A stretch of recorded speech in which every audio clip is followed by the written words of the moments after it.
Hey friends, Big Dog Ethan here. You're listening to WMTS 88.3 FM in Murfreesboro, Tennessee. And this is none other than the unnatural state of affairs, where in the first hour talk politics, and the second hour play some awesome banging punk rock tunes for you. Usually punk rock. Sometimes I just kind of play whatever is sounding good to me that week. Anyways, wow, feels really damn good to be back for my last semester. So here's what we'll be doing today on the show. Fair warning, most of this is going to be catch up from all the stuff that I really couldn't comment on for this show over the summer.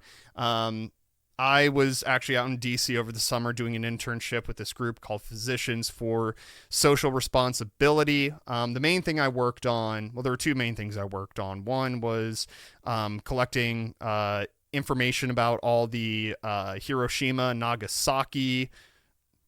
Did I say Nagasaki? Nagasaki memorial events that were happening across the country. Then we put all that information to this comprehensive calendar that people could find online. So, that was one thing I did. And the other thing, which I'll be sharing with you here today, it's going to be an audio recording of this report that I wrote for PSR. It covers the influence of the ICBM lobby within Congress and also the Pentagon as well. So that is going to be I'm real excited to share that one with you.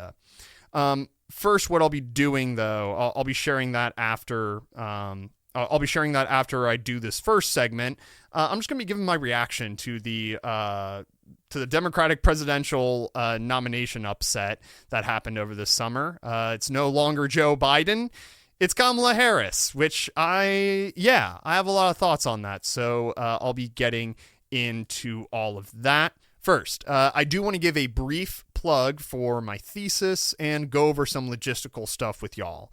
As you may know, I am producing an 8-episode series on the kennel as part of my honors thesis, aptly named the Honorable Series. I probably could have come up with a little more creative title, but nonetheless.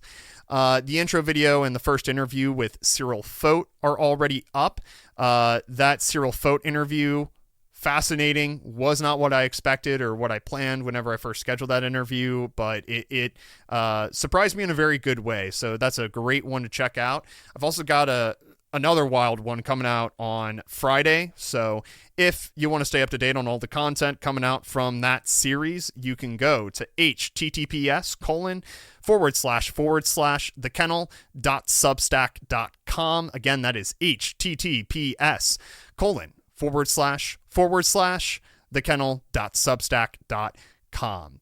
Man, it is awkward as hell to share links over an audio-only format, but nonetheless, that's the kind of thing us radio broadcasters put up with.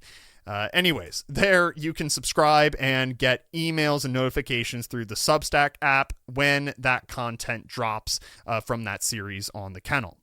Additionally, if you do subscribe, you'll also get notifications when the uncensored commentary segments from this show gets published. So I don't know what the fuck you're waiting for. You can subscribe to the kennel and stay up to date with all the cool shit I'm doing here. So definitely a great thing to check out for sure. Finally, I should note that the broadcasting of this show on a Wednesday is not going to be the norm this semester. I will be broadcasting every Monday, 5 to 7 p.m. So, I'll see you again next Monday, 5 to 7 p.m. Okay, logistics done. Let's get into the fucking insanity of the Democratic Party's turmoil this summer.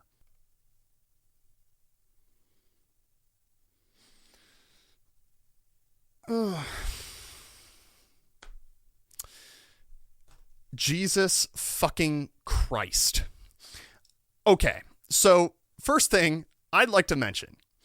Everyone who supported the candidates primarying Joe Biden in the Democratic presidential primary, including me, were vindicated. Fucking vindicated in late July.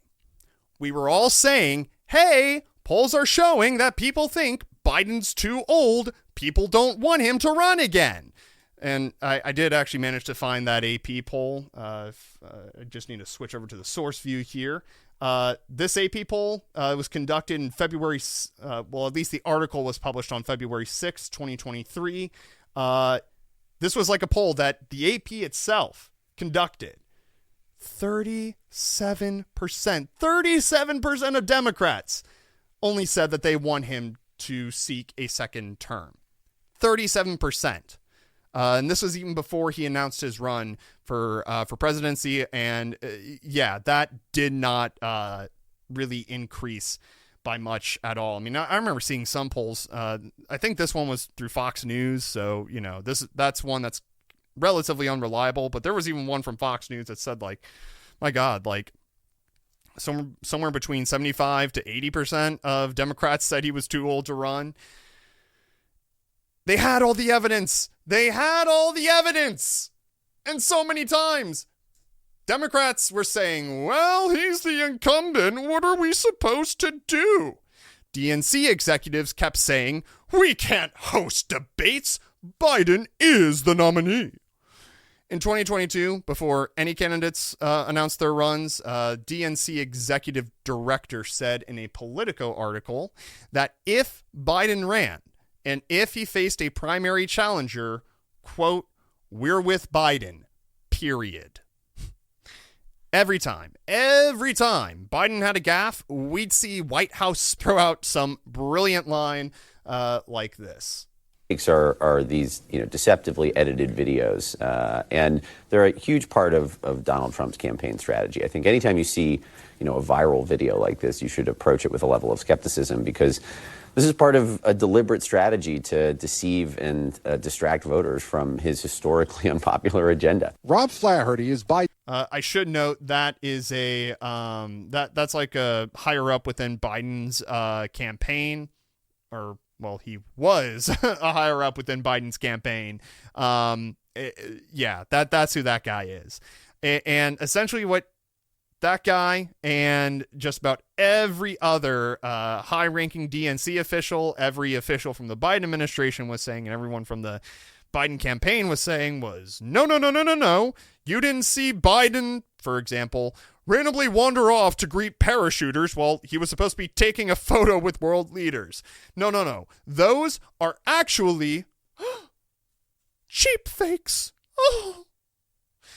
As the Biden campaign's creation of this dumb Orwellian phrase demonstrates, that administration and his campaign were both doing their damnedest to gaslight the public into thinking Biden had the mental fitness to run again. And the DNC aided this strategy by denying the legitimacy of his primary opponents, and different state chapters like our very own Tennessee Democratic Party effectively canceled the primaries in their states. This comes from ABC News on December 23rd of last year. Quote, Hendrell Remus, the chair of the Tennessee Democrats, said the state executive committee convened on November 11th to establish its ballot. Biden was the only candidate the committee had, quote, received interest from and vetted, he said, as a, quote, bona fide Democrat. This statement provokes a few questions. number one, if the Tennessee Democratic Party is as pro-democracy as the DNC says the whole party is, why did they not reach out to the challengers' campaigns to verify that they didn't want to be on the ballot? Now, I don't know if that's standard practice, but if the Tennessee Democratic Party really wanted to make sure that all primary candidates had a fair shot, they would have at least tried to contact the campaigns to verify that they didn't want to be on the ballot. Number two, further, what evidence is there that the campaigns did or did not file the necessary paperwork to get on the ballot?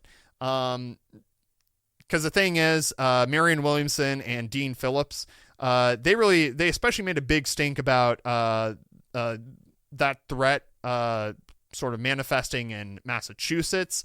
They were able to sue and actually get on the ballots, but they didn't really speak much, at least publicly, about what was going on with Tennessee and North Carolina. So anyways, I'm genuinely asking, like, what other evidence is there other than, hey, the chair of the Tennessee Democratic Party just said that they didn't get any interest from them, and that was that. Number three, finally. What the fuck does being a bona fide Democrat mean? That you 100% agree with everything that the party stands for, that you never critique the leaders of the DNC or the Tennessee Democratic Party? I mean, that's such a vague standard, and I'm sure Hendrell Remus knows that himself. Granted, while these candidates were suppressed by the DNC and certain state chapters, which I forgot to note the way in which the DNC suppressed these candidates. Obviously, it talked about how state chapters did their suppression, but the DNC, they refused to host any primary debates, which, given what we're about to review here in a second, it is very telling, because it's very likely that we probably would have seen the same performance in that primary debate had the DNC actually decided to officially host one or endorse one and have Biden debate there, because that would have revealed to voters what they ended up seeing in June. Anyways, so granted, while they were being suppressed by the DNC and certain state chapters, the two most prominent Democratic candidates, Marianne Williamson as well as Dean Phillips, they were both hesitant to criticize Biden's age and/or mental acuity. They seem to be running out of pure policy disagreement, not out of concern for his mental ability to handle the role of the presidency. Now, I didn't think it was necessarily a mistake to just kind of focus on policy in their campaign, but it wasn't the best option they could have chosen either. Yes, they at least chose to not dig into a, pro-ageism argument and instead just focus on their policy disagreements. But I think the better move would have been to stress that focusing discourse around Biden's mental acuity rather than his age, as many prominent news outlets have, that would be the smarter way, or would have been the smarter way to handle Biden's age. To explicate here, Biden and Bernie, they're both considered old. Would I still vote for Bernie, though? Sure. But Biden, no. Bernie is older. He's older than Biden. And he still looks and appears mentally fit. Hell, there's even a clip of him pitching and catching a baseball here. I'm going to play that here. Like, boom. For those who are listening to the audio-only version, you'll see that, like, basically what happens in the video is that, like, Bernie just, like, pitches a baseball to, I think it was his grandkid. He pitches a baseball to his grandkid. His grandkid just, boom, hits it, and Bernie just, like, catches it immediately. I mean, that's pretty good. I mean, for someone who is, whenever this was filmed, he was turning 82, and this video comes from the New York Post. I think it was just something that Bernie, like, uploaded onto his Twitter, if I'm not mistaken, but I might be wrong on that.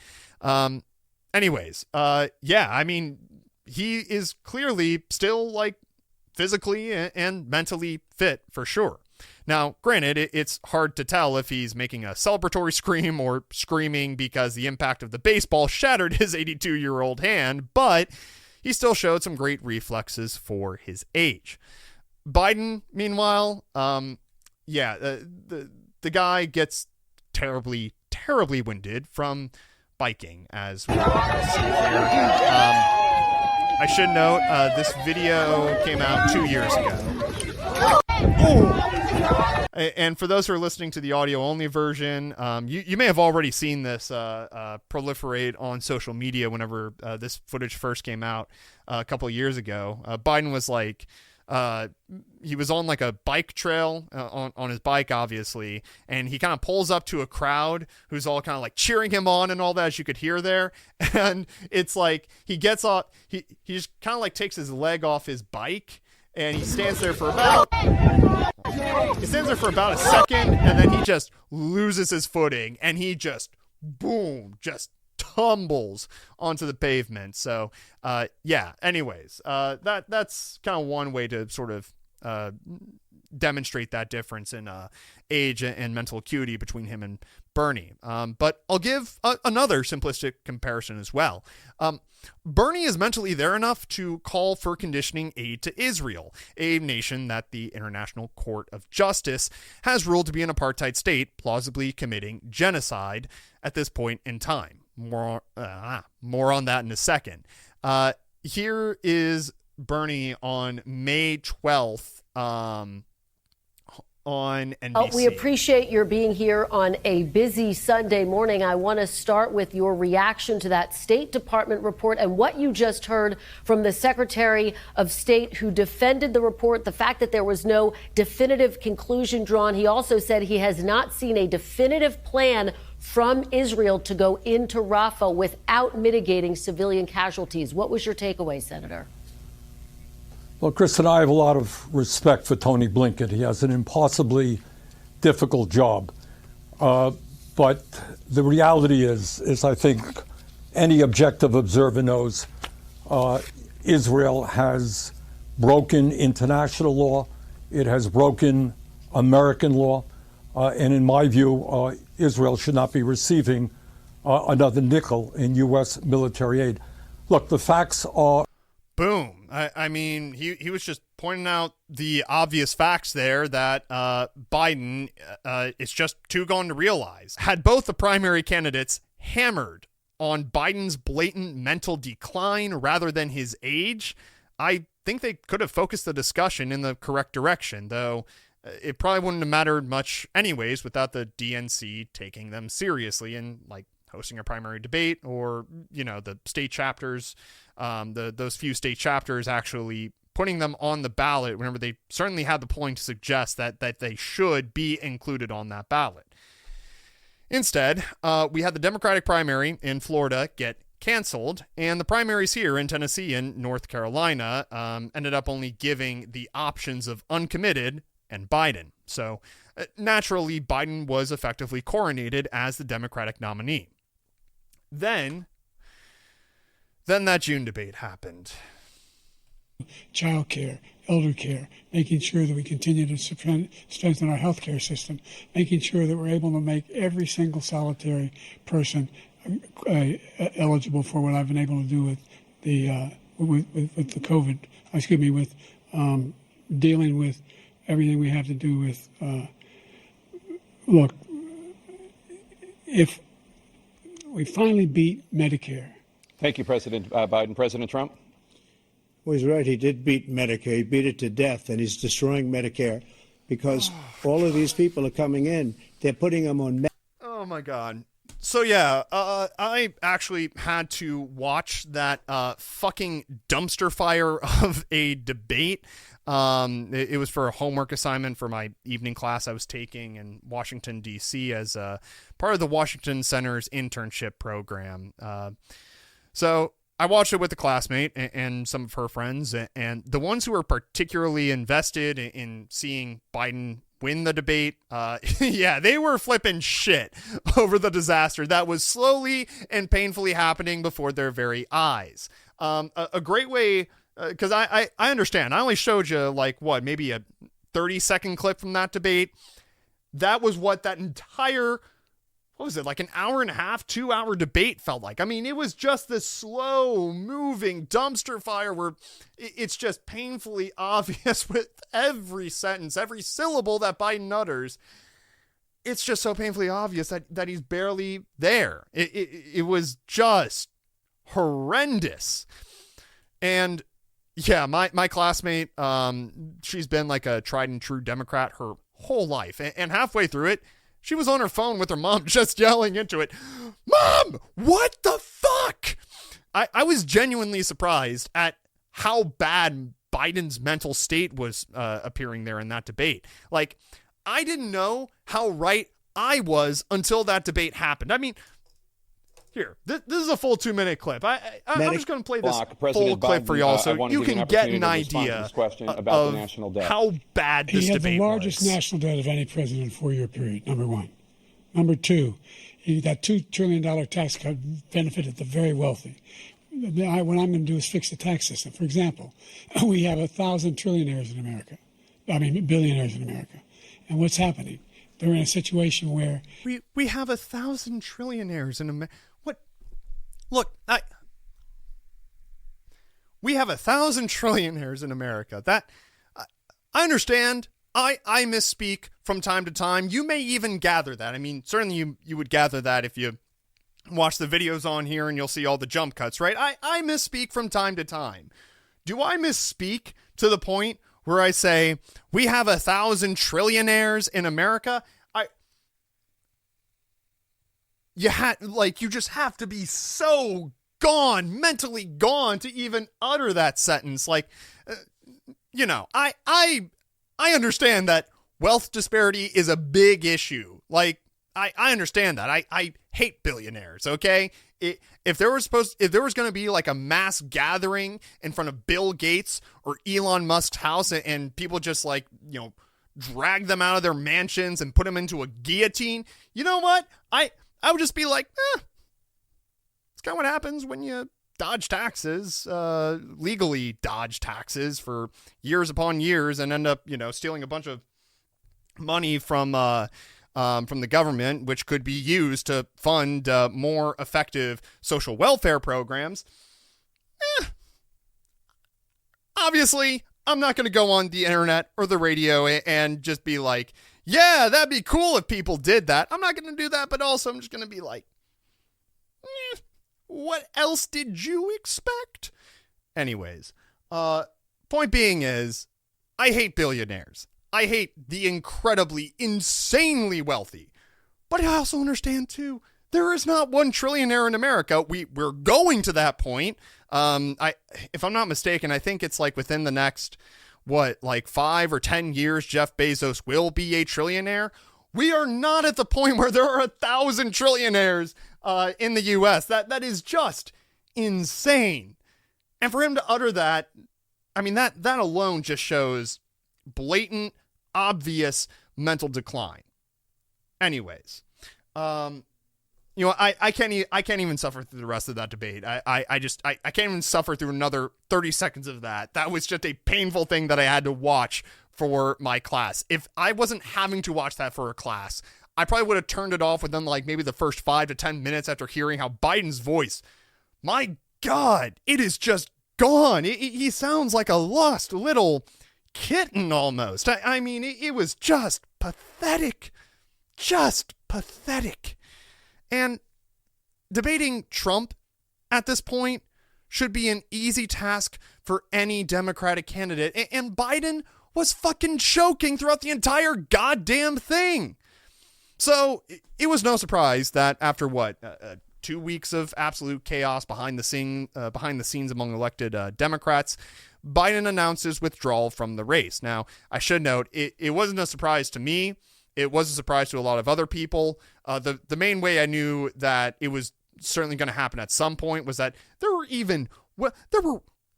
wealthy donors saying they were going to hold back donations from different PACs and super PACs if Biden didn't drop out. And the thing is, if they're going to be withholding funds from those PACs and those super PACs, that's going to have an effect on all the other Democratic candidates who are getting donations from those PACs and super PACs. So it was getting to a point where it was literally having a negative effect, not just on the Biden campaign, but on all Democrats who were running. So for me, at least, it wasn't surprising. There were hopeful whispers after Biden dropped out that maybe, just maybe, the party would embrace what little democratic principles they could at that time by allowing delegates to cast their own votes for different replacements. But nah, they all just fell in line behind Kamala, who was endorsed by Biden. Now, here's what I told myself when it was pretty clear that Harris was going to be the nominee. I would cast my vote for her in November based on two overall qualifiers.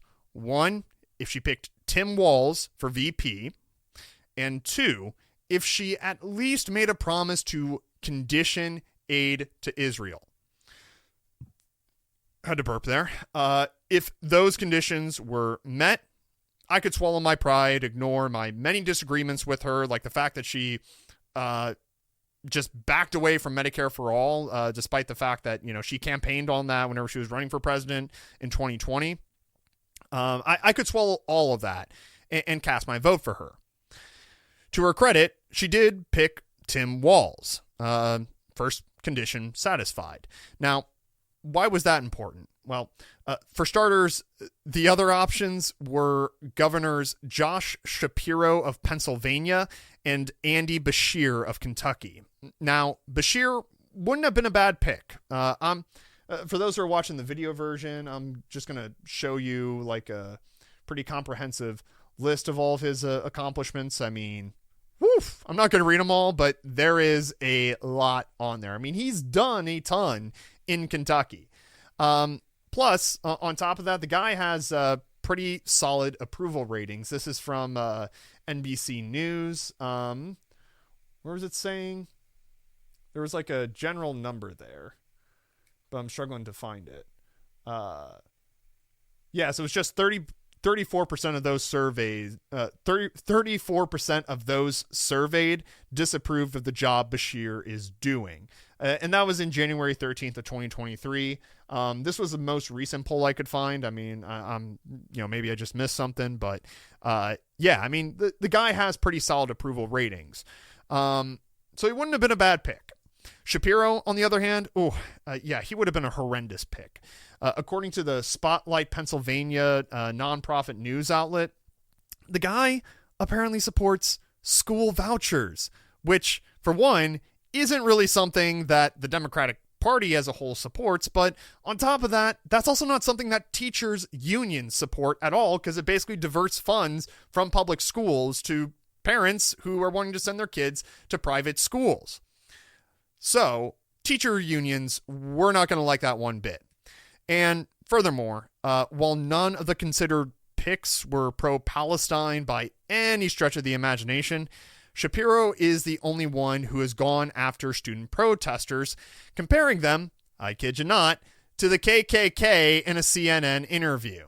I'm going to pull that up here so you can hear it for yourself. I think several of these university leaders across the country are just simply losing control of the situation. They have a responsibility to keep students safe. Students shouldn't be blocked from going to campus just because they're Jewish, or learning in a classroom as opposed to being forced online because they're Jewish. It is simply unacceptable. And you know what? We have to query whether or not we would tolerate this if this were people dressed up in KKK outfits or KKK regalia making comments about people who are African American in our communities. I'm certainly not condoning that, Jake, by any stretch. But I think we have to be careful about setting any kind of double standard here on our campuses. We got to call it out. Yeah. Compared student protesters protesting a plausible genocide that's being carried out by an apartheid state, comparing those protesters to KKK protesters or members or whatever. Yeah, that was certainly not going to be a great pick for VP. That's just a little too much baggage, especially considering that is kind of like their main issue right now with their campaign. We'll touch more on that towards the end here. So yeah, Walz by far was the best option. Kyle Kulinski, he hosts my favorite podcast called Secular Talk on YouTube, and it's called The Kyle Kulinski Show on different podcast services.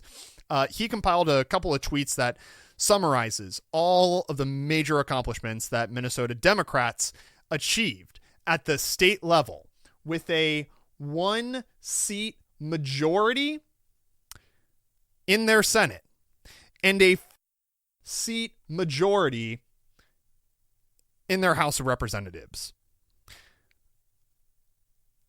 That is wild. All right. That is just wild. I want to go over the list of all the accomplishments that under Tim Walz's leadership have been made at the state level.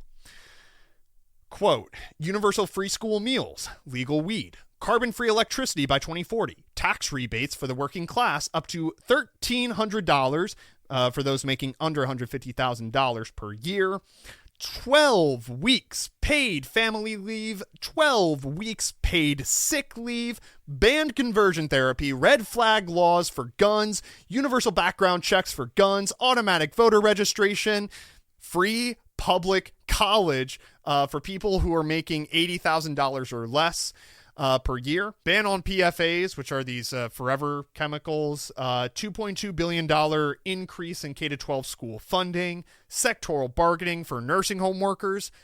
This is just the first tweet. I'm going to show you now the second one.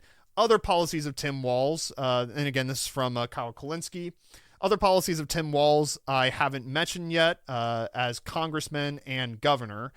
He opposed Wall Street bailouts in 2008. He also voted against outsourcing deals. 100% rating from Planned Parenthood. He banned non-compete clauses. He raised minimum wages for small businesses. He raised taxes on multinational corporations. Protected gender-affirming care. Banned medical providers from withholding care over debt. Protected construction workers from wage theft. And he also signed a massive Minnesota infrastructure bill.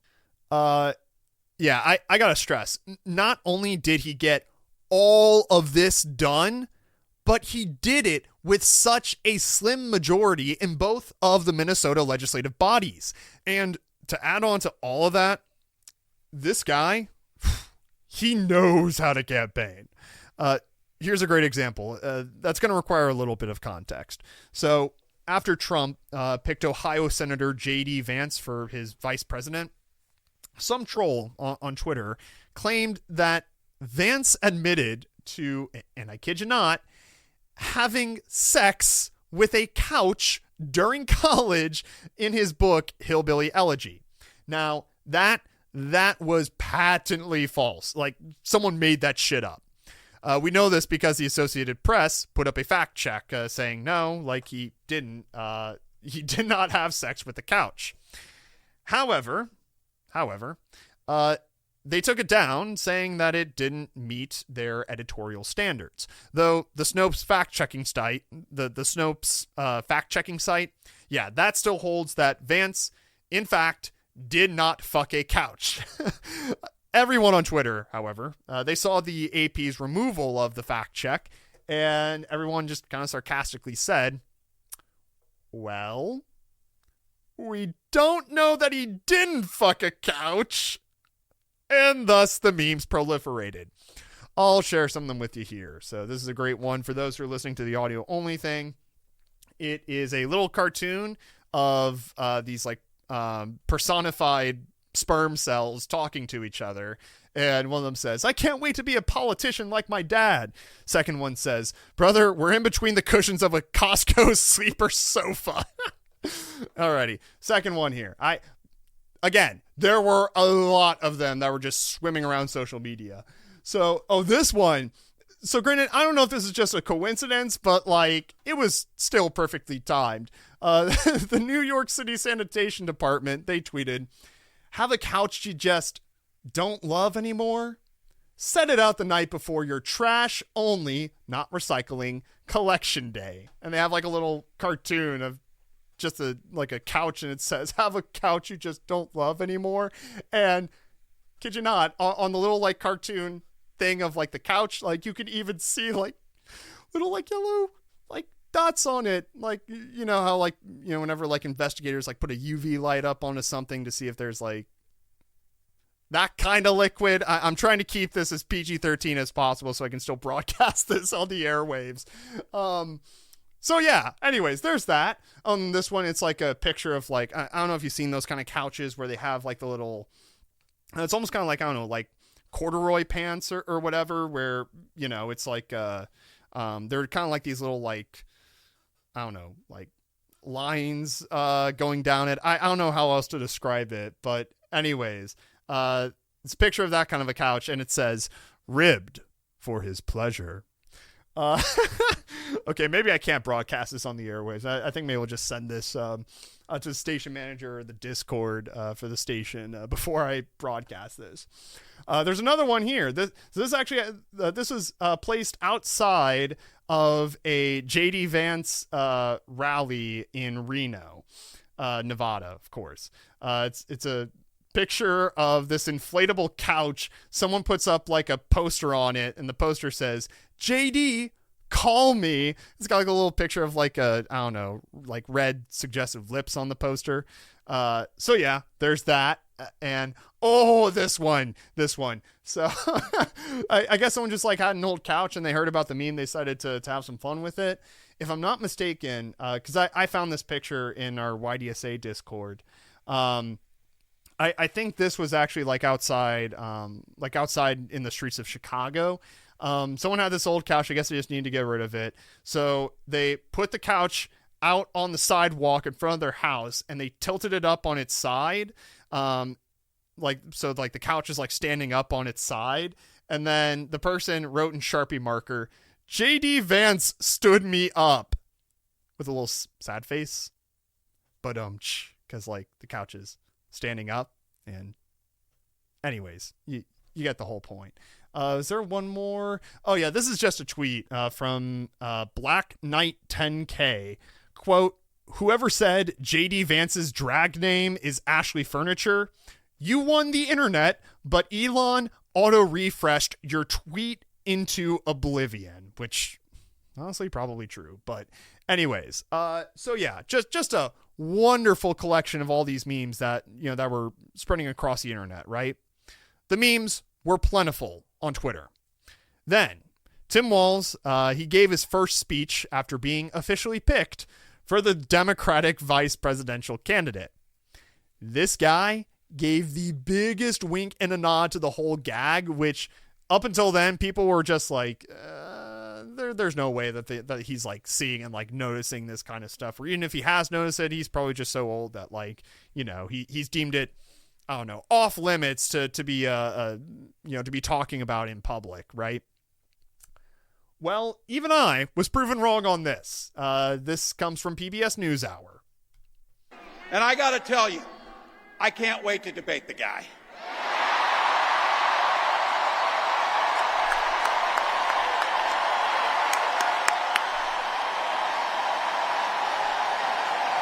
Here it comes. Probably not the best use of words, but it's coming up. That is if he's willing to get off the couch and show up. So, ooh, see what I did there? Oh, and it wasn't just an accidental thing. He did that little like look to the side. And he was like, you see what I did there? Oh man, that just chef's kiss. Now, all that said, all my laughing and giggling at these weird couch memes about JD Vance. All that said, Tim Walz is still a Zionist, and he's a Zionist that is unlikely to do much about Israel's plausible genocide in the Gaza Strip. Here's a comprehensive overview from an August 15th Mondo Weiss article. It details like a lot of his votes and positions on Israel. Walz in Congress. While Walz's time as Minnesota governor has received much attention since it was announced he would become Harris's running mate, It is actually his time in Congress that might shed the most light on how he will look to influence foreign policy from the executive branch. The record shows that during his career as a member of the House of Representatives between 2007 and 2018, Walz consistently voted in favor of pro-Israeli positions. In these years, he supported every Israeli war on Gaza, rejected the international consensus of the illegality of settlements in the West Bank, and opposed any unilateral declaration of a Palestinian state, preferring instead to pay lip service to a, quote, negotiated peace, unquote, while Israel continued colonizing the West Bank unimpeded. Walz on Gaza from 2009 to 2014. In fact, it is Walz's support for previous assaults on Gaza that are among his most alarming votes. On January 9th, 2009, Walz voted yay, or yes, on blatantly biased House Resolution 34, which essentially endorsed the pro-Israeli position on Operation Cast Lead, the Israeli assault on Gaza between December 27th, 2008 and January 18th, 2009.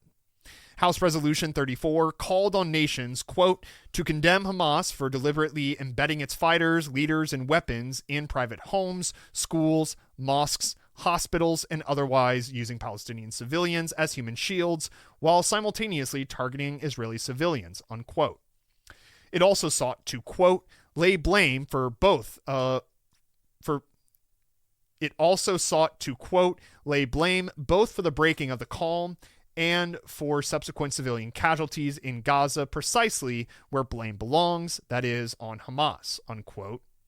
According to the UN, quote, a total of 1,419 Palestinians were killed by Israeli occupation forces, IOF, attacks, of whom 1,167, 82%, were civilians. 5,300 people were injured, and around 5,356 homes were completely or partially destroyed, unquote, whereas only 3 Israeli civilians were killed.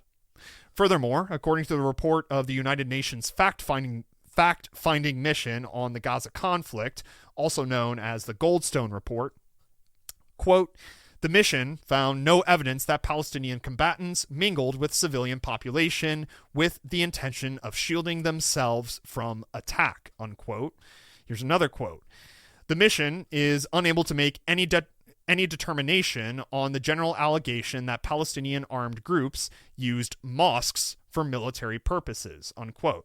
Here's another one. Quote, the mission did not find any evidence to support the allegations that hospital facilities were used by the Gaza authorities or by Palestinian armed groups to shield military activities, unquote.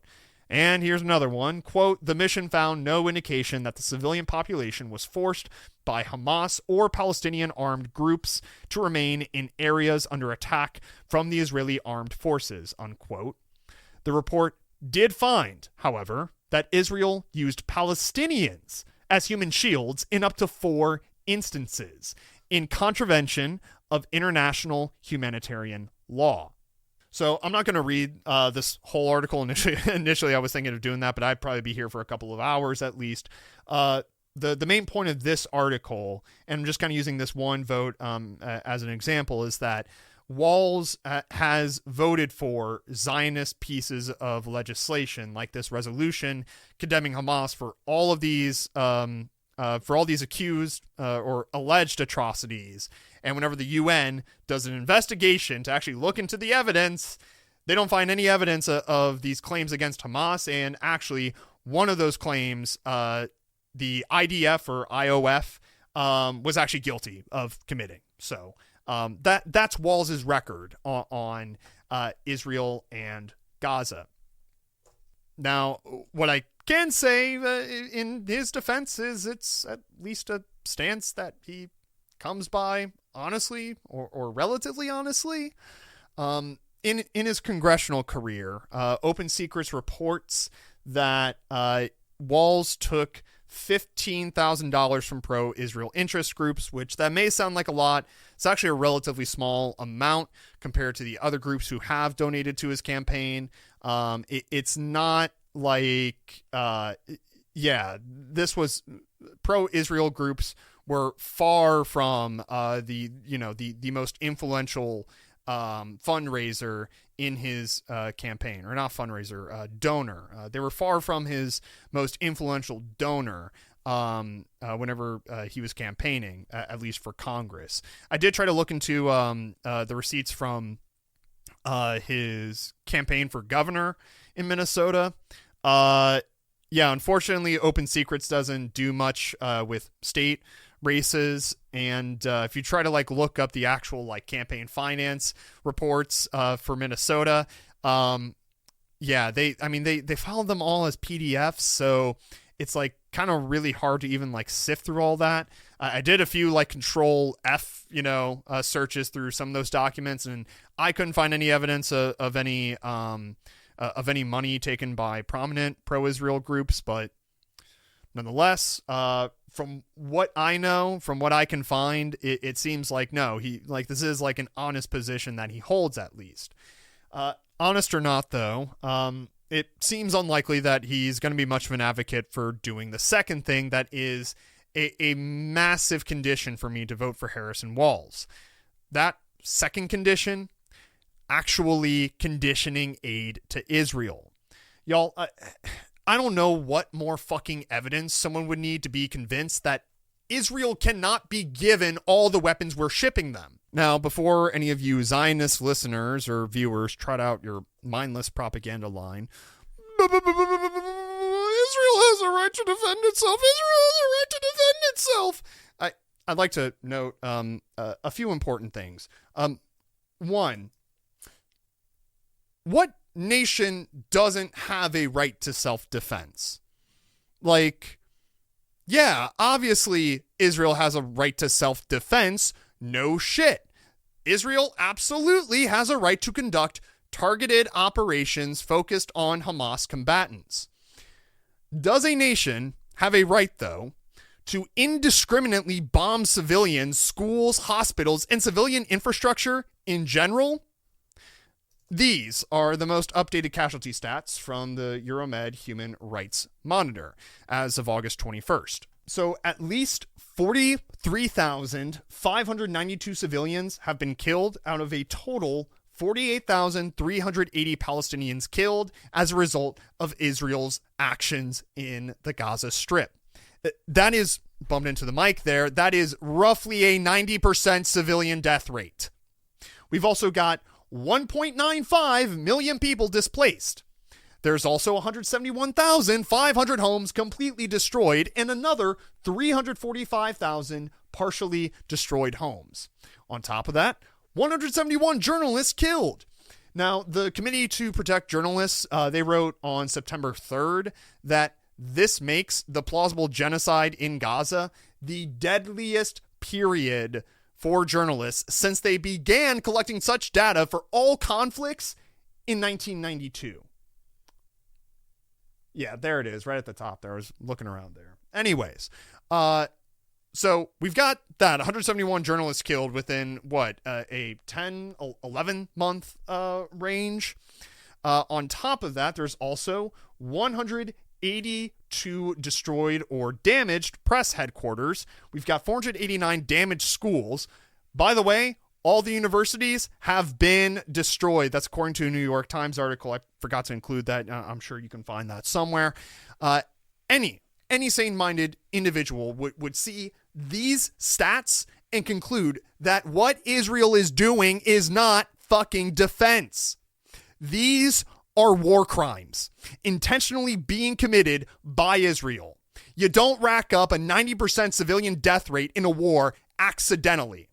And for context, the Iraq War had a roughly 66% civilian death rate, according to Brown University's Cost of War project, give or take 5%, depending on how you crunch the numbers. Again, they don't provide an actual rate. So, if you do want to find out that percentage, you have to calculate the stats for yourself. And it all kind of depends. Do you include journalists? Do you include humanitarian aid workers?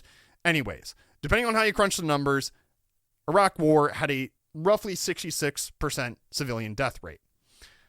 And this, 90% civilian death rate. But even if you want to deny that fact that I just gave you, you can also take Israeli officials at their own fucking words. This comes from South Africa's application to the International Court of Justice to institute proceedings to investigate whether Israel is committing a genocide. There is a whole damn section on the bloodthirsty remarks made by Israeli officials that would imply a genocidal intent. Quote, evidence of Israeli state officials' specific intent, dolus specialis, I hope I'm pronouncing that right, to commit and persist in committing genocidal acts or to fail to prevent them has been significant and overt since October 2023. Those statements of intent, when combined with the level of killing, maiming, displacement, and destruction on the ground, together with the siege, evidence, and unfolding and continuing genocide. They include statements by the following individuals in the positions of the highest responsibility. We're just going to go over Benjamin Netanyahu's statements, the Prime Minister of Israel. Quote, on October 7th, 2023, in a televised address by the government press office, Prime Minister Benjamin Netanyahu promised to, quote, operate forcefully everywhere, unquote. On October 13th, 2023, he confirmed that, quote, we are striking our enemies with unprecedented might, unquote. On October 15th, 2023, when Israeli airstrikes had already killed over 2,670 Palestinians, including 724 children, the Prime Minister stated that Israeli soldiers, quote, understand the scope of the mission, unquote, and stand ready, quote, to defeat the bloodthirsty monsters who have risen against Israel to destroy us, unquote. I'm not going to lie, the first one's not terribly damning, but this is where we're kind of starting to get into the, this looks kind of bad. But no, this thing goes on for quite some time, and we're going to go through all of the quotes from Benjamin Netanyahu. On October 16th, 2023, in a formal address to the Israeli Knesset, he described the situation as, quote, a struggle between the children of light and the children of darkness, between humanity and the law of the jungle, unquote. So essentially he's saying it's us, the people with humanity, versus those who abide by the law of the jungle. What he is heavily implying there, if not explicitly saying, is that Israelis were humans, Palestinians, they're not, treat them as such. That's what he's saying there. And of course, the writer of this application notes that is a, quote, dehumanizing theme to which he returned on various occasions, including on November 3rd, in a letter to Israeli soldiers and officers, also published on the platform X, formerly Twitter. The letter asserted that, quote, this is the war between the sons of light and the sons of darkness. We will not let up on our mission until the light overcomes the darkness. The good will defeat the extreme evil that threatens us and the entire world, unquote. The Israeli Prime Minister also returned to the theme in his Christmas message, stating, quote, we're facing monsters who murder children in front of their parents. This is a battle not only of Israel against these barbarians, it's a battle of civilization against barbarism. I'm going to continue, though. On October 28th, 2023, as Israeli forces prepared their land invasion of Gaza, the Prime Minister invoked the biblical story of the total destruction of Amalek by the Israelites, stating, quote, you must remember what Amalek has done to you, says our Holy Bible, and we do remember, unquote. The Prime Minister referred again to Amalek in the letter sent on November 3rd, 2023 to Israeli soldiers and officers. The relevant biblical passage reads as follows, quote, now go, attack Amalek, and prescribe all that belongs to him. Spare no one, but kill alike men and women, infants and sucklings, oxen and sheep, camels and asses." Unquote. And that's all just from Netanyahu. There are pages in the application quoting different officials blatantly denying the humanity of Palestinian civilians. Now, if you've been listening to this program since the last semester, this won't be new info for you. What I haven't spoke about yet, however, is the ICJ's issuing of an advisory opinion declaring Israel an apartheid state. This opinion came out on July 19th, and this little bit comes from their conclusion. Quote, "A number of participants in this case have argued that Israel's policies and practices in the occupied Palestinian territory amount to segregation or apartheid in breach of Article 3 of CERD, which that's, again, the law that sort of defines what is considered an apartheid state by standards of international law." Further down here, quote, "The court observes," I'm trying to find it here. There it is. Quote, "The court observes that Israel's legislation and measures impose and serve to maintain a near complete separation in the West Bank and East Jerusalem between the settler and Palestinian communities. For this reason, the court considers that Israel's legislation and measures constitute a breach of Article 3 of CERD." Again, that same law that defines what is an apartheid state. So I can say, as a matter of fact, not from speculation or opinions from prominent international law experts, that Israel is an apartheid state, plausibly committing a genocide. And we are arming it. From a strict political perspective, such a policy is unpopular. This poll was first reported on August 14th by Zeteo. It's an independent news outlet founded by former MSNBC host Mehdi Hasan. The poll was, quote, "commissioned by the Institute for Middle Eastern Understanding Policy Project and conducted by polling firm YouGov. In Pennsylvania, 34% of respondents said they would be more likely to vote for the Democratic nominee if the nominee vowed to withhold weapons to Israel, compared to 7% who said they would be less likely. The rest said it would make no difference. In Arizona, 35% said they'd be more likely, while 5% would be less likely.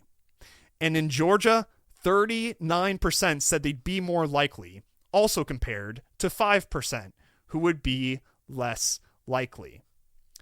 Similar results were found when respondents were asked separately if they were more or less likely to vote for the Democratic nominee if Biden called for an end to U.S.-funded weapons to Israel or if the U.S. president secured a ceasefire.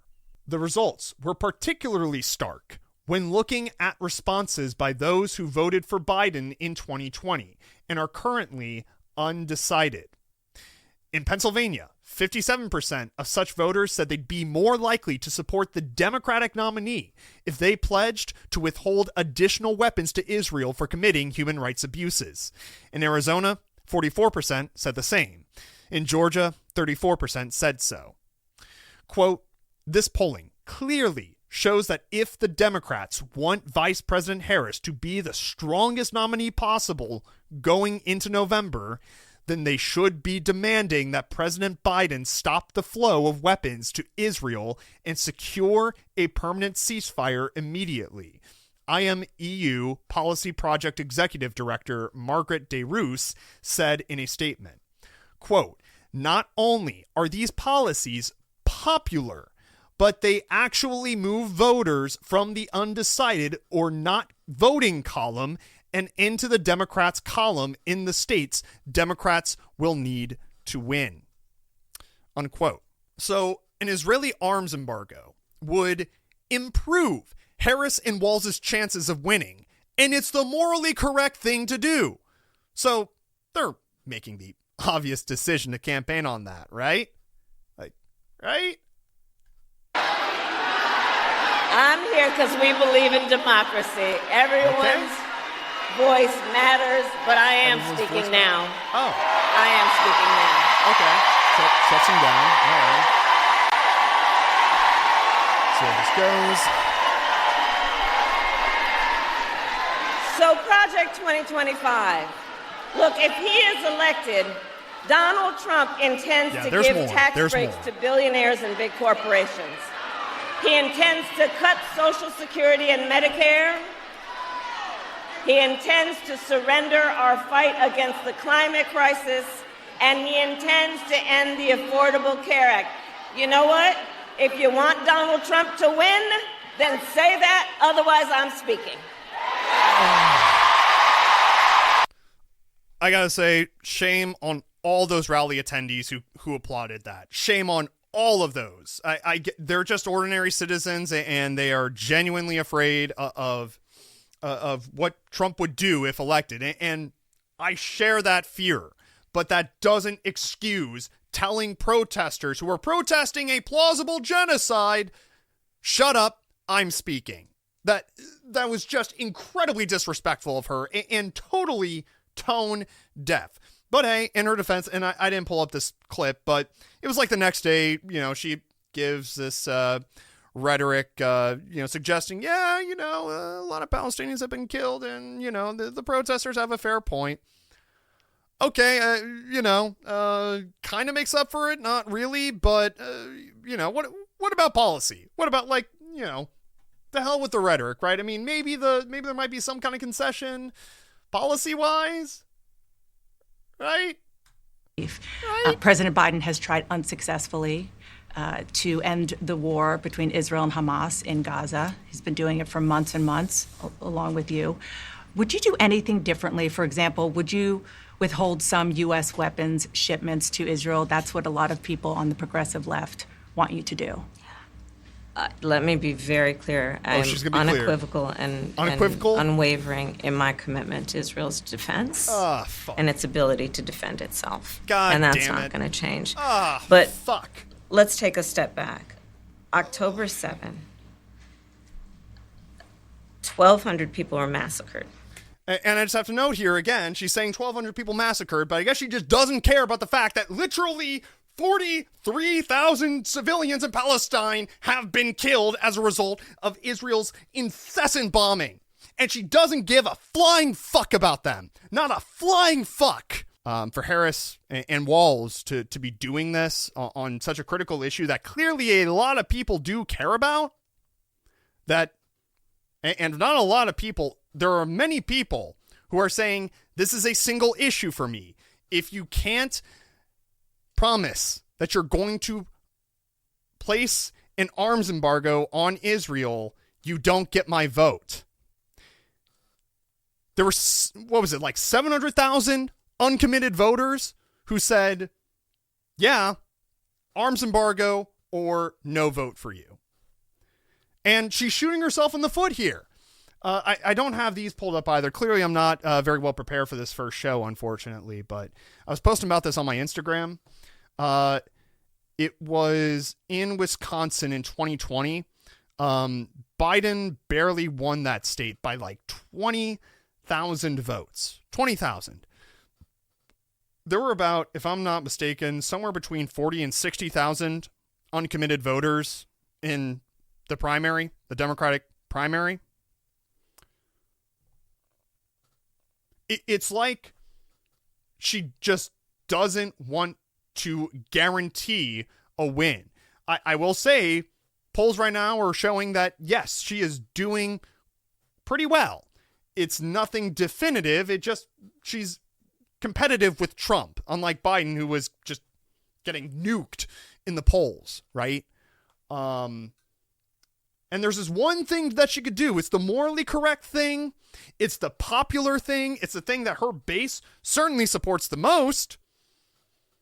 And she's not doing it. And she's just actively choosing to do the immoral thing that doesn't even benefit her.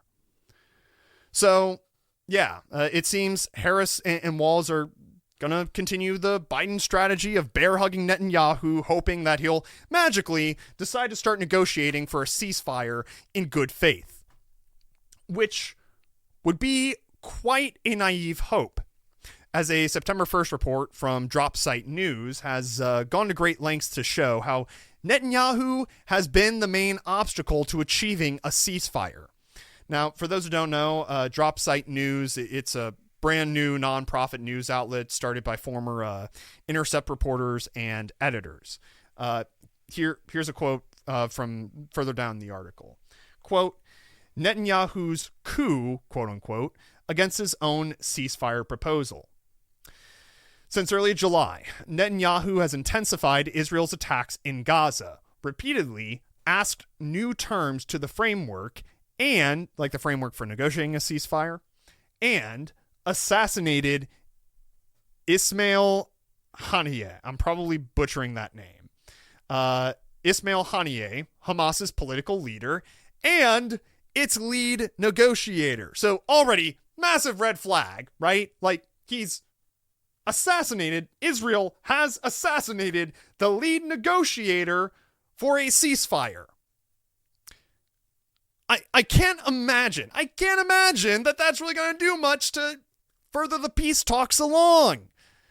Anyways, among new demands put forward by Netanyahu is the right to continue occupying the Philadelphia corridor along the border with Egypt, to maintain control of the Rafah border crossing and to position Israeli troops in central Gaza along the Netzarim axis. Again, I apologize if I'm mispronouncing these words or some of these words. The Netzarim axis, where IDF forces would establish checkpoints to search Palestinians seeking to return to their homes in northern Gaza. Egypt has objected to Israeli proposals to remain in the Philadelphia corridor. Israel asked Cairo to amend a 2005 agreement, a security annex to the Camp David Treaty signed in 1979, barring Israel from stationing its forces there. Egypt rejected this, saying, quote, opening a discussion about amending the Camp David Treaty may lead to new crises that the treaty may not withstand, especially in light of the growing anger in Egypt over the Israeli practices in Gaza. Meanwhile, the independent Egyptian news site Manamasser recently published satellite imagery showing Israel has fortified its presence along Netzarim. The IDF began bulldozing areas along that axis 5 months into the war and insists it wants to maintain a presence there as part of any agreement with Hamas. Quote, no one in Hamas can accept any form of Israeli presence in the Netzarim corridor and investigating the people while they are returning home. And no one accepts this and accepts the military presence in the Philadelphia corridor and the Rafah crossing, said Naim. Yeah, he's a member of Hamas's political bureau. Quote, I think the only way to reach a deal is to lift these points from any deal. Unquote. Otherwise, quote, it means that we are accepting a permanent occupation of the Gaza Strip. Naim also said that Israel was insisting on new veto powers over the release of Palestinian prisoners held by Israel, which would prevent the release of high-value political prisoners, including those from Hamas and other resistance groups serving multi-decade prison sentences. Quote, Netanyahu totally changed the terms about the prisoner exchange, which has already been agreed upon and negotiated for months, said Naim. Quote, I think it would be shameful for any Palestinian to accept such a deal, unquote. Rather than insisting on upholding what Biden said was Israel's own proposal in May, the U.S. has appeased Netanyahu's efforts to allow an indefinite presence of Israeli forces in Gaza and an open-ended campaign of military attacks. Since Haniyeh's assassination and the selection of Sinwar, the Gaza leader of Hamas, to replace him, Hamas has said that it will not participate in what it has described as a rigged process masquerading as negotiations. Quote, the new conditions, Netanyahu is adding, is a coup against his own proposal, Naim said, unquote. So Israel assassinates the lead negotiator the lead negotiator for these for a ceasefire, and they also repeatedly changed the deals to the extent that Hamas officials just say, listen, we can't accept these kind of terms. You're changing the deal that we've already agreed to. So this whole idea of, Hamas is the one who is who's holding up these ceasefire talks, as you'll see the Biden administration repeatedly claim, that's just not the case. And whenever you think of it logistically, like it takes two to tango. So to assume that Israel at the very least doesn't hold some kind of responsibility in the lack of a ceasefire at this point. That's just kind of a simple-minded worldview. But this is what the Harris-Walz campaign has decided to embrace, despite the fact that their own base of voters have consistently said, we don't want this. So where does this leave me in terms of what I'm going to mark on the ballot in November? Obviously, I don't want Trump to win. If you need to know why Trump would be a horrendous pick for president, you can Google Project 2025 and read all about what he would do if elected. To be fair, he's doing this whole charade where he's like, Project 2025, I've never heard of that before. He's literally had like multiple people from his administration, from his former administration, like back in the late 2010s, they ended up joining the Heritage Project to work on Project 2025. And furthermore, he sort of proposed like this new, counter manifesto, if you will, called Agenda 47. And it basically has all the same prescriptions minus abortion, because I think Trump knows that, the abortion stuff, the whole, banning abortion, not terribly popular, and that's definitely going to be a big, that's definitely going to be a thorn in his side for this upcoming election. At the same time, however, acknowledging all the horrors that a Trump presidency, a second Trump presidency would bring, I would rather not vote for a ticket either that will still continue arming and funding an apartheid state's plausible genocide. And it sucks because I think in terms of economic policy, Harris and Walz have some great proposals. This is from an August 16th Washington Post article. Quote, the most striking proposals were for the elimination of medical debt for millions of Americans, the first ever ban on price gouging for groceries and food, a cap on prescription drug costs, a $25,000 subsidy for first-time home buyers, and a child tax credit that would provide $6,000 per child to families for the first year of a baby's life. A little further down here, Harris is also calling for restoring the Biden administration's child tax credit that expired at the end of 2021, which raised the benefit for most families from $2,000 per child to $3,000. I'd love to vote for this ticket, but it is incredibly difficult for me to excuse their other promise to continue arming and funding an apartheid state's plausible genocide. So, regarding my vote in November, the first thing I must consider, what is the weight of my individual vote?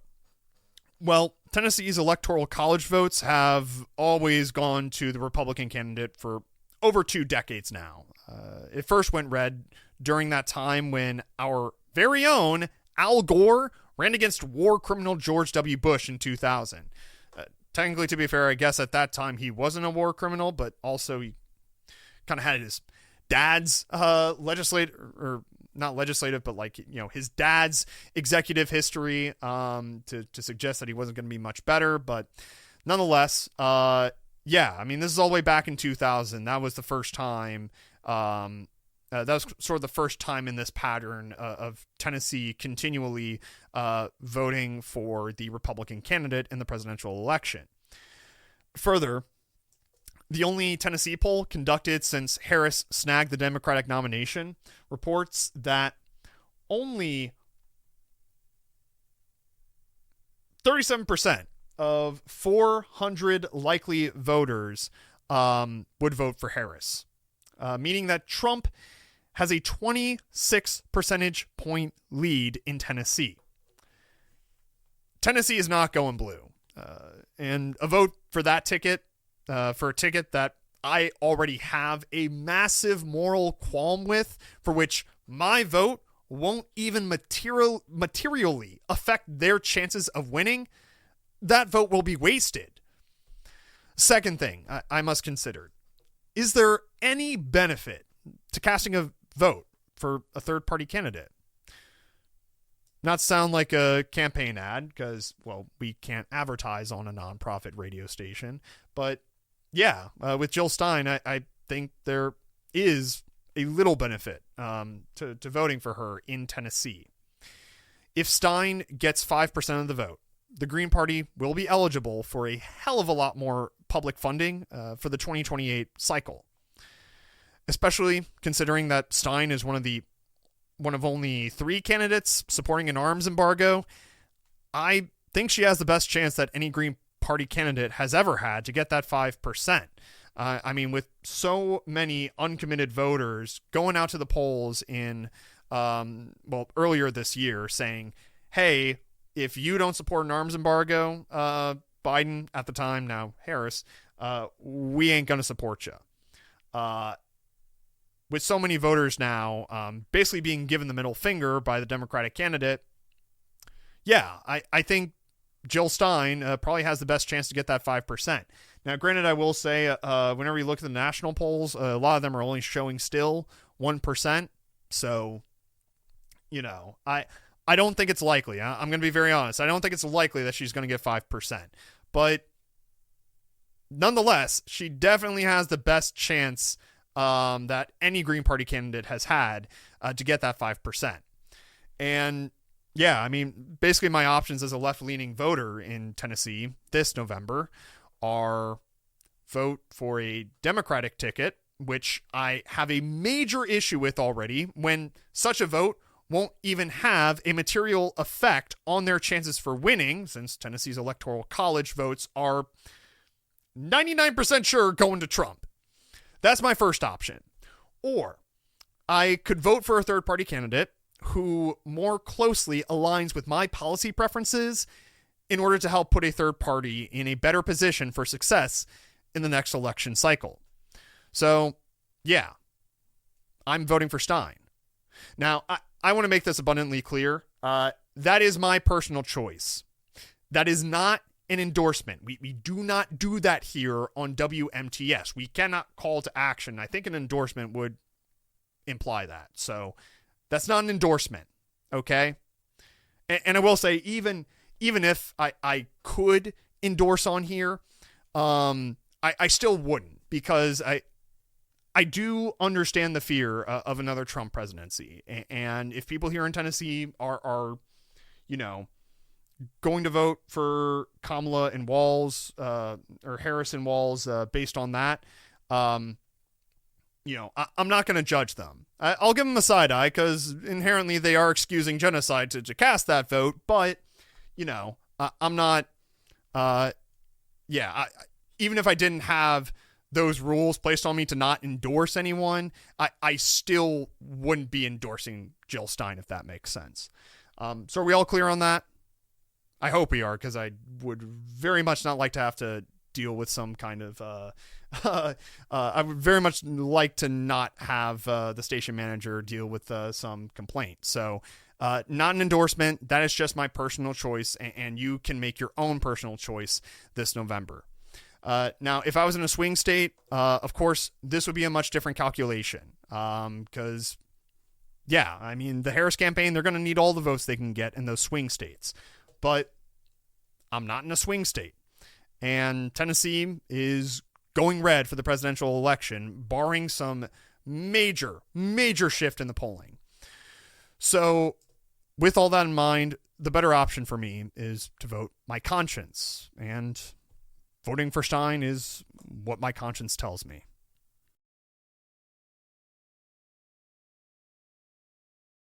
Hey, what's happening, friend? Big Dog Ethan here. Not coming at you over the airwaves on WMTS. No. Coming at you from a recording here at the Kennel. This is being recorded like after I already broadcast the show on Wednesday the 4th.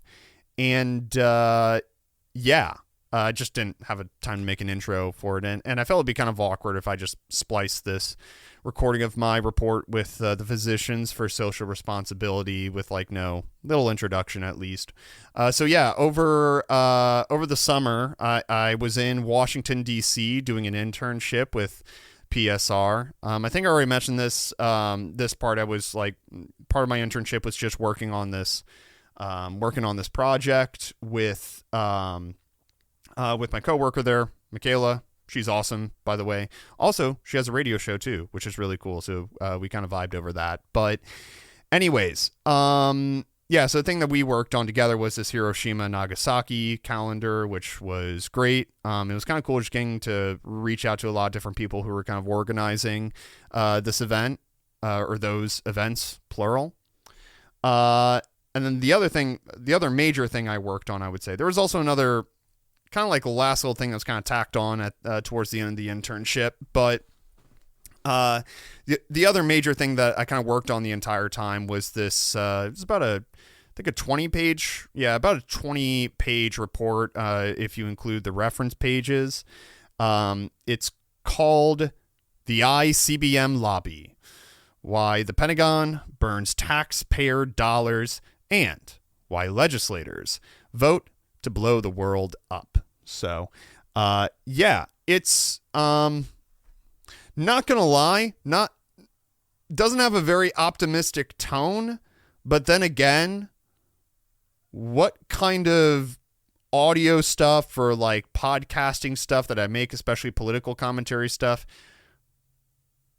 what have I made that is terribly optimistic at this point, since most of the stuff that I cover is like political stuff? I guess I will say, union stuff, right? Especially my stuff with MTSU sidelines. But other than that, most of my stuff is pretty nihilistic, so I'm sure you won't be surprised. But anyways, I am going to shut up now. I'll also be sure to include a link to the written report that they put up on their website. If, I don't know, for whatever reason you want to go read it for yourself or read along, that's your prerogative, Alrighty, shutting up now. Let's get on to the report.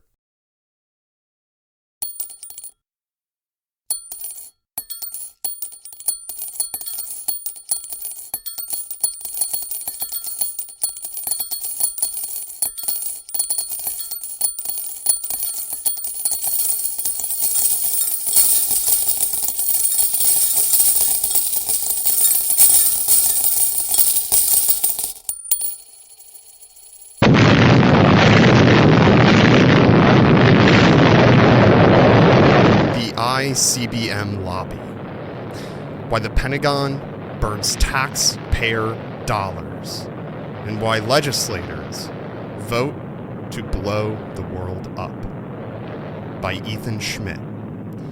A report from the Physicians for Social Responsibility. Key findings. Number 1. Overall, legislators vote and advocate for the continued development of nuclear weapons in alignment with their personal and political incentives. Number 2. An unofficial House ICBM coalition determined by ranking the 20 highest recipients of campaign donations from individuals or PACs affiliated with ICBM manufacturers votes for continued development of ICBMs, primarily because of campaign donations from manufacturers, while the promise of new jobs from these programs acts as a nice bonus. Number 3. The Senate ICBM coalition advocates for nuclear weapons development outside the chamber, primarily to bring jobs to their states, though campaign contributions from ICBM manufacturers sweeten the deal for these senators. Number 4. Pentagon officials who approve continued funding of nuclear weapons development have worked for such manufacturers and think tanks funded by these same companies. Introduction. In 2014, 60 Minutes aired an episode exploring the current state of America's nuclear missile facilities.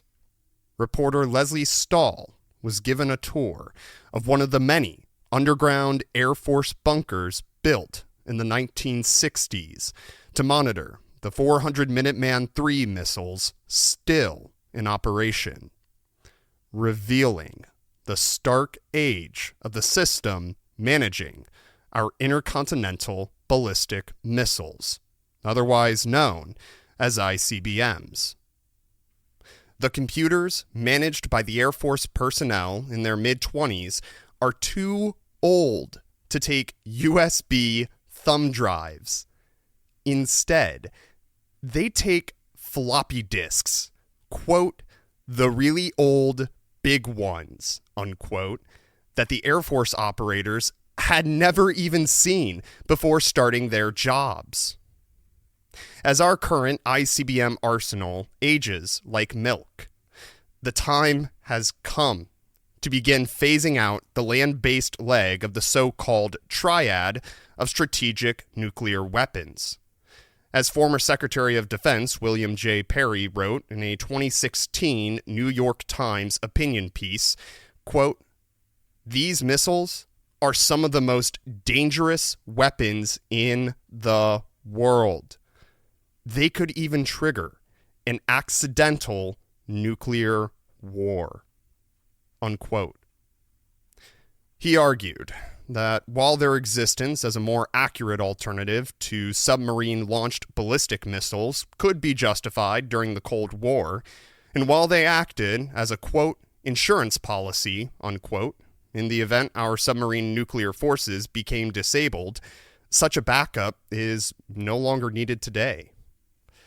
Further, as David Wright, William D. Hartung, and Lisbeth Gronlund proposed in 2020, even if the Air Force decides to continue operating ICBMs as a part of its nuclear triad, the most efficient and budget-friendly way to do so would be to extend the lifespan of the Minuteman III missiles, rather than building a whole new fleet of land-based missiles, the LGM-35A Sentinel missiles. In 2014, a Rand Corporation study even estimated that, quote, any all-new ICBM system will likely cost almost twice, and perhaps even 3 times as much as incremental modernization and sustainment of the Minuteman III system, unquote. Yet, despite the advice of experts to retire our ICBM fleet, or at least opt to extend the life of our current Minuteman III missile instead of developing an entire new fleet, Congress has appropriated funds for the development of Northrop Grumman's Sentinel missiles. And even though the Sentinel missile program was estimated by the Department of Defense on July 8th, 2024 to be 81% over budget and delayed by, quote, several years, unquote, the director of cost assessment and program evaluation deemed the cost, quote, to be reasonable, unquote, and the Undersecretary of Defense for Acquisition and Sustainment approved for the program to continue. These decisions, defying experts' advice, prompt 3 important questions that this report will answer. Number 1, why have congressional representatives appropriated funds for new ICBMs that waste taxpayer dollars and threaten our national security? 2, why did the Senate do the same? And 3, why did the Department of Defense approve the Sentinel program's continuation after it found that both the cost and timeline for the program skyrocketed? Our findings reveal a system of legalized corruption managed by the ICBM manufacturing wing of the military-industrial complex.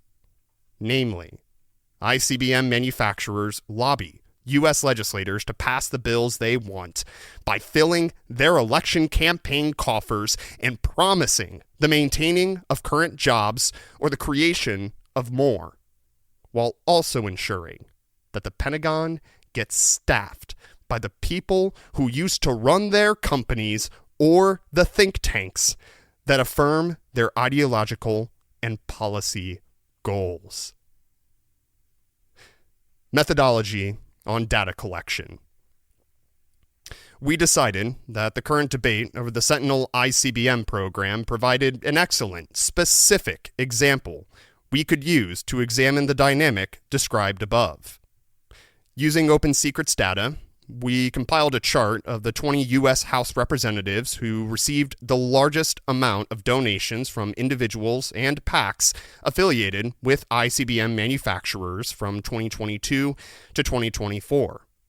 The calculations account for contributions from 10 manufacturers, using a list of contractors similar to the one that Quincy Institute Senior Research Fellow William D. Hartung relied on for previous reports. We performed the same calculations for the 8 members of the Senate ICBM coalition, who William Hartung identified as, quote, a bipartisan group, including senators from Montana, North Dakota, and Wyoming, where the nation's 3 ICBM bases are located, and from Utah, where the missiles are maintained and developed, unquote. We then identified the number of existing nuclear weapons production jobs in the U.S. by reviewing the reports and websites of the 9 nuclear weapons producers listed on the National Nuclear Security Administration's website, and either calculated or estimated the number of nuclear weapons manufacturing jobs in the states of each legislator examined. Additionally, we accounted for the number of jobs on the Air Force bases in Wyoming, North Dakota, and Montana that deal with the current Minuteman III missiles. To the best of our ability, we also identified states that will see new jobs created by the LGM-35A Sentinel missile program, Northrop Grumman's ongoing over-budget effort to replace the U.S. Air Force's current fleet of Minuteman III missiles. Unfortunately, only limited, unverified data on Sentinel-related job creation has been made available. The verification of these job creation claims is quite important, as Hartung noted in a 2009 report with the New America Foundation, now called New America, on how Lockheed Martin woefully overpromised on the number of jobs that its F-22 fighter plane contracts would create. Defense contractors have an incentive to inflate the number of jobs created by their research and development projects to garner support from legislators who represent the states where production occurs. These companies have a burden lifted off of their shoulders when they do not have to prove to taxpayers that they fulfilled their promise. Unsurprisingly, then, when arguing before the Utah State Records Committee against declassifying the final contract between the Governor's Office of Economic Opportunity and Northrop Grumman on its Sentinel missile production, an attorney for the defense contractor revealed that the state's willingness to keep the program's job creation data hidden from the public was, quote, part of the reason why they, Northrop Grumman, decided to provide their business to the state of Utah, unquote, according to a July 26, 2023 Inkstick article from Taylor Barnes. That said, job creation claims could still be found for some states on manufacturers' websites, news sites, and the Air Force Global Strike Command's webpage on the Sentinel program. These are likely the numbers that legislators are acting upon. We also noted the voting record for the top 20 House recipients of ICBM manufacturer contributions on House Amendment 231 to the National Defense Authorization Act for fiscal year 2024, otherwise known as the 2024 NDAA, which would, quote, strike the prohibition on the reduction of the total number of nuclear-armed intercontinental ballistic missiles, ICBMs, deployed in the United States, unquote. No votes on Senate bills or amendments directly and exclusively related to nuclear weapons development could be found for the 2022 to 2024 timeframe applied. The U.S. House of Representatives, where cash is king and jobs in the district are a neat bonus. While senators of the ICBM caucus certainly enjoy some contributions to their campaigns from the ICBM lobby, our findings suggest that such financial contributions are the larger motivation for U.S. representatives to vote in favor of continued nuclear weapons development. In total, the top 20 recipients of ICBM manufacturer-affiliated donations pocketed $3,329,136 from 2022 to 2024. Only 6 of these legislators represent states that feature existing nuclear weapons production facilities, and only 7 of these representatives come from states that might see new jobs appear as a result of the Sentinel missile program. The voting record on House Amendment 231 best reflects the influence that the ICBM lobby holds over these 20 legislators. The amendment, rejected by a 266 to 166 vote, would have removed a section from the 2024 NDAA that prohibits the Department of Defense from using any funds to, quote, reduce or prepare to reduce the quantity of deployed intercontinental ballistic missiles to a number less than 400, unquote. In other words, the amendment would allow for the Department of Defense to reduce the number of ICBMs currently in use. As the amendment's sponsor, Representative Rashida Tlaib, characterized it during a July 13th, 2023 debate on the House floor, quote, "This amendment does not change the size of our nuclear forces. It merely allows for reasonable consideration and debate in the future, especially around de-escalation," unquote. The implication of the vote, then, is simple. Vote for the possibility of disarmament in the future and lightly threaten the profit margins of ICBM manufacturers. Or vote to protect these defense contractors' quarterly earnings and ban any NDAA funds from being used to reduce the United States nuclear arsenal. 15 of the 20 top recipients of ICBM manufacturer campaign contributions voted to keep the prohibition on nuclear weapons disarmament in the bill. Among the 6 representatives from states with existing jobs in the nuclear weapons manufacturing industry, 5 of them voted to ban a reduction in nuclear weapons. All 7 of the representatives from states expecting to see new jobs from the Sentinel program voted to prohibit any reduction in nuclear weapons. The second highest recipient of ICBM lobby donations from 2022 to 2024, Representative Mike Rogers of Alabama, with $325,950, was the first House member to rise in opposition to Representative Tlaib's amendment when she proposed it. He reasoned that because, quote, nuclear threats are growing, now is not the time to be considering cuts to our ICBM fleet, which remains central to our deterrent, unquote, affirming the theory of nuclear deterrence, one that was rejected by the 70 state parties of the Treaty of the Prohibition of Nuclear Weapons at the United Nations on December 1st, 2023, and debunked by Alan Kaptanoglu and Stuart Prager in a February 2nd, 2022 Bulletin of the Atomic Scientist article. This was not the only reduction in nuclear weapons that Representative Rogers rejected, however.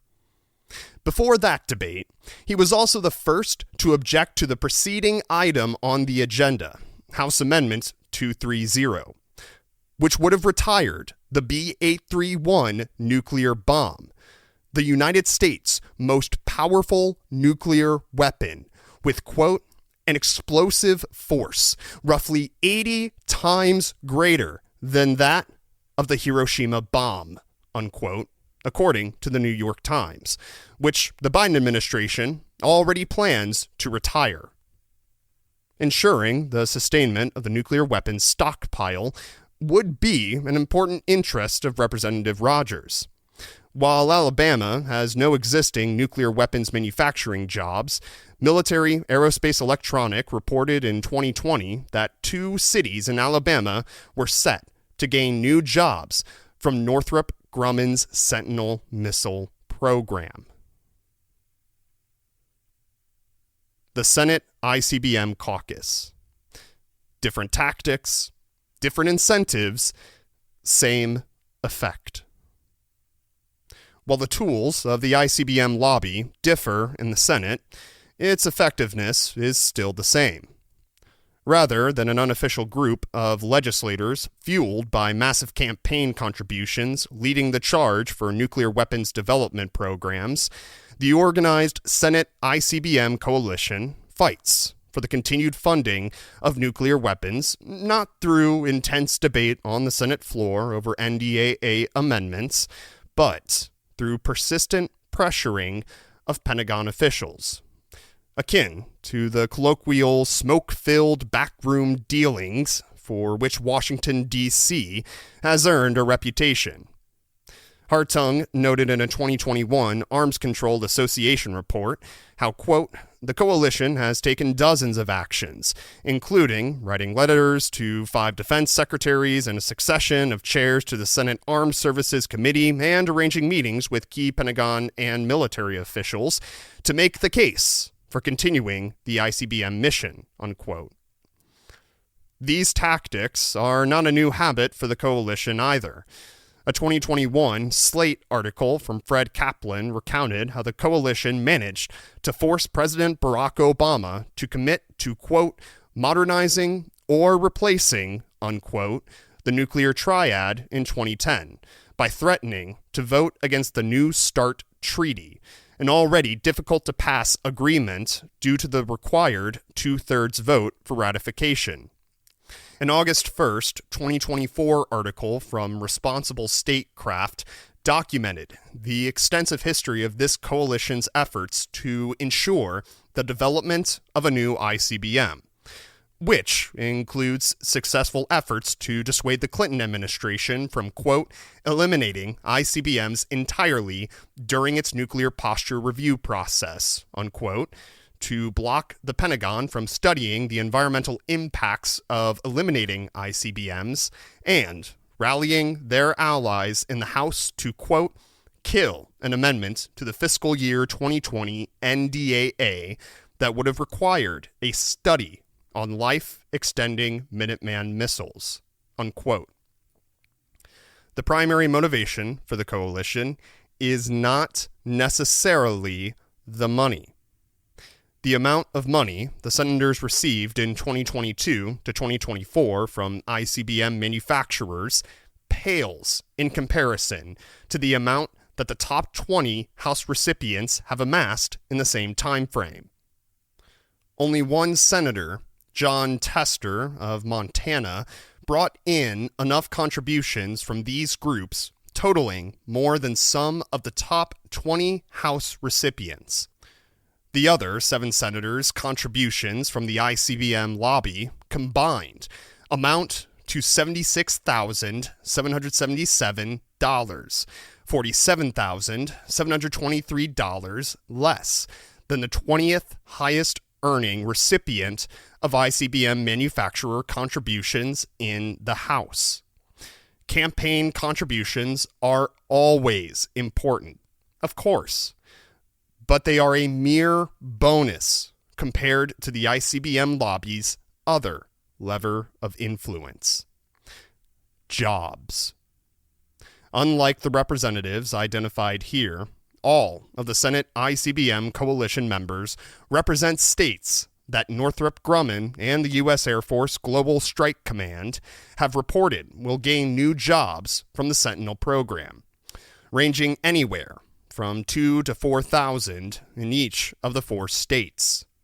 3 of the 4 states represented by the Senate ICBM coalition members, Montana, North Dakota, and Wyoming, each have an Air Force base featuring 1,800 to 4,325 employees who work on maintenance or operations for the current Minuteman III missiles, set to be replaced by the Sentinel missiles.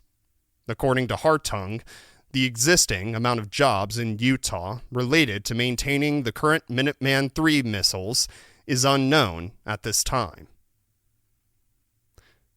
The Pentagon. The right people in the right place. On January 18th, 2024, according to a March 2024 Arms Control Association report from Libby Flatoff, the Air Force informed Congress, quote, that the new Sentinel Intercontinental Ballistic Missile, ICBM, would cost 37% more than expected and take about 2 years longer than planned to build and deploy, unquote. This triggered a, quote, critical breach of the Nunn-McCurdy Act, a law designed to prevent major cost overruns for weapons systems, unquote, requiring the Office of the Secretary of Defense, OSD, quote, to conduct a root cause analysis to determine what factors caused the cost increase, unquote, which in 60 days or less must determine whether the program should continue. On July 8th, the Department of Defense, DoD, announced its findings. The Sentinel program is actually 81% over budget, and a delay of several years is currently estimated. But the OSD's Director of Cost Assessment and Program Evaluation, Susanna V. Bloom, found the new estimates, quote, to be reasonable, unquote. And the OSD's Undersecretary of Defense for Acquisition and Sustainment, Dr. William A. LaPlante, quote, certified that the Sentinel program met the statutory criteria to continue, unquote. Whereas the Pentagon has yet to ever pass an independent audit, according to a November 17th, 2023 Intercept article from Ken Klippenstein. Why would the OSD still approve a program with ballooning expenses as well as fundamental and operational issues?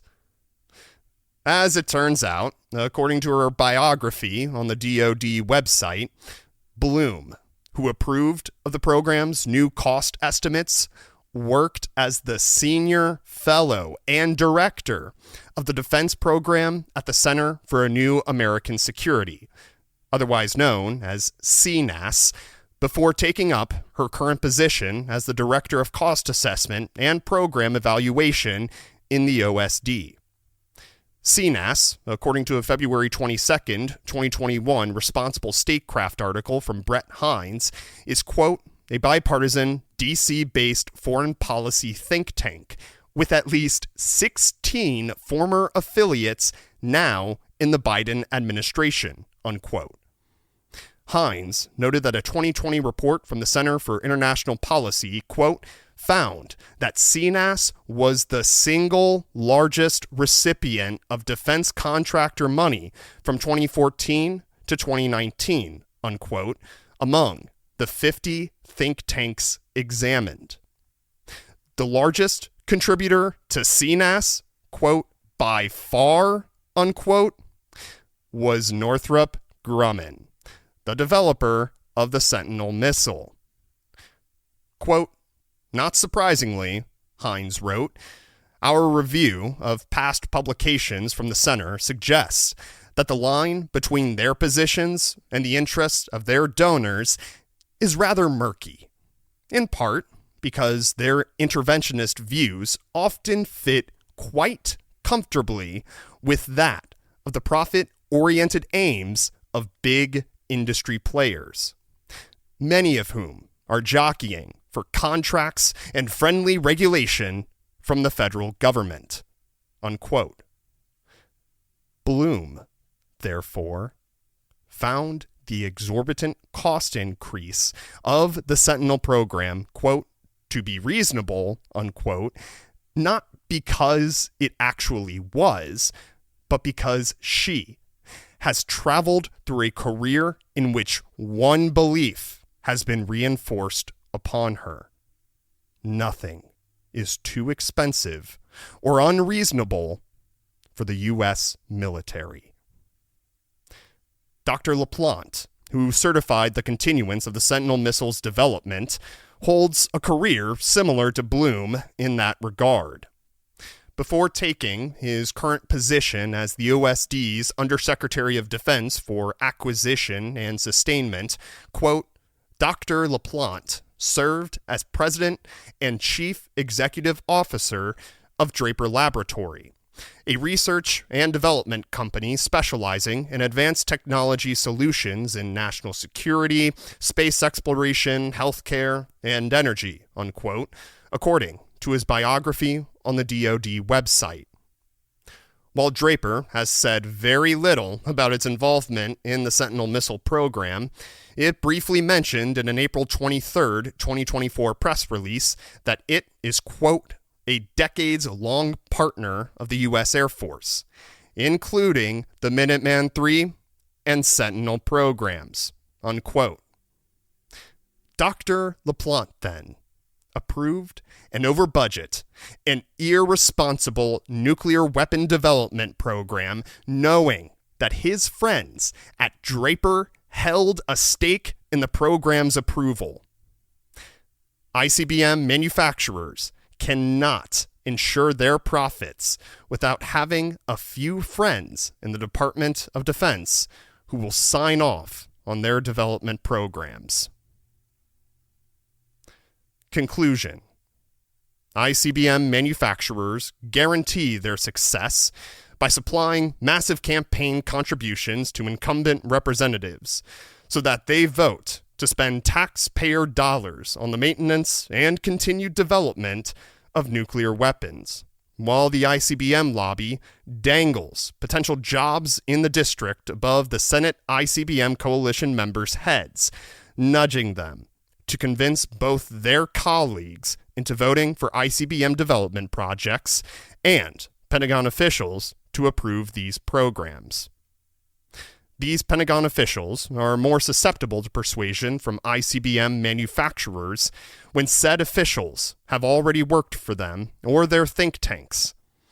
There are limited solutions to the structural flaws of our political system that allow for this legalized corruption to flourish.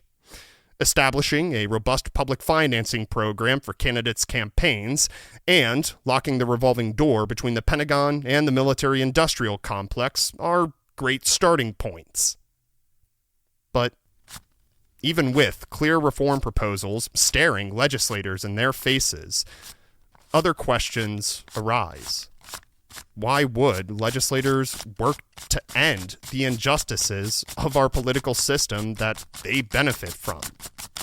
how would they be convinced to do such a thing? These questions remain unanswered.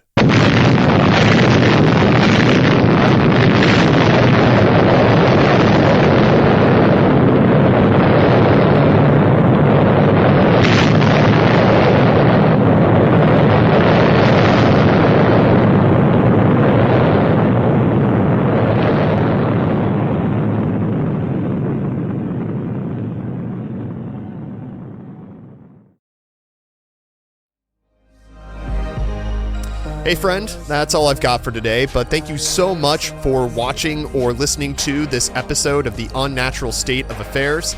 The Unnatural State of Affairs broadcasts on WMTS 88.3 FM in Murfreesboro, Tennessee from 5 to 7 p.m. on Mondays. The broadcasted version is censored, but I do also have a full DJ hour in the broadcasted version. I mostly play punk rock music and some rap music as well. And if you can't tune in at that time, though, you can also find the uncensored versions of all my talk show segments that day on my Substack, The Kennel, and you can also find audio-only versions on Spotify. If you liked what I had to say, hit that like button. If you have any thoughts that you want to share, hit me up in the comments section down below. And if you want to be notified of the next upload that I make, hit that subscribe button. You'll get an email in your inbox the next time I make an upload, and you'll also get a notification through the Substack app if you have that on your device. Thank you so much, and I hope you have a good one.